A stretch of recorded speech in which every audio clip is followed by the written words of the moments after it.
ఎక్కడి నుంచి వస్తున్నారు? మేము లోకేష్ గారు అధ్యక్షుడు మంగళగిరి నియోజకవర్గం. మంగళగిరి నియోజకవర్గం. మీ పేరండి? గుంటూరు శ్రీనివాస్ యాదవ్. గుంటూరు శ్రీనివాస్ యాదవ్. ఈ ప్రభుత్వ హయాంలో ఇప్పుడు అంతకు ముందు ఒకసారి కూడా అమరావతి నిర్మాణం జరిపించారు, ఇప్పుడు పునఃప్రారంభం జరిపిస్తున్నారు. దీనిపై మీ స్పందన ఏంటి? గత ప్రభుత్వం సర్వనాశనం చేశాడు.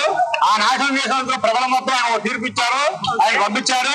మరలా రాష్ట్ర ముఖ్యమంత్రి చంద్రబాబు నాయుడు గారు, లోకేష్ గారు నాయకత్వంలో, అందరి నాయకత్వంలో మళ్ళా చంద్రబాబు నాయుడు పట్టుదలతో 75 ఏళ్ళు ముసలానే ముసలి అయినా కానీ మళ్ళా అమరావతి కోసం మళ్ళా చంద్రబాబు నాయుడు పట్టుదలగా భార్య అనే బిడ్డలు అన్నం నీళ్లు లేకుండా ఏక ముఖ్యమంత్రి, రాష్ట్ర ముఖ్యమంత్రి చంద్రబాబు నాయుడు మరలా ఈ రాష్ట్ర భవిష్యత్తు కోసం ఈ అమరావతిని అతను హైదరాబాద్ చేసినట్టుగా ఈ అమరావతిని అమలు చేద్దామని చర్చలో పెట్టుకొని ఇద్దరు తండ్రి కొడుకులు నీళ్లు లేకుండా నిద్ర లేకుండా ఈ రాష్ట్రం మొత్తం మీద చూస్తున్నారు. ఇది ఒక పార్టీ సమస్య లేదు. ఈ మంగళగిరి నియోజకవర్గంలో ఎంతో మంది చేశారు. లోకేష్ గారు ఇప్పుడు ఎంతో భవిష్యత్తు తెమ్మారు. దీనికి అందరూ ఎస్టీ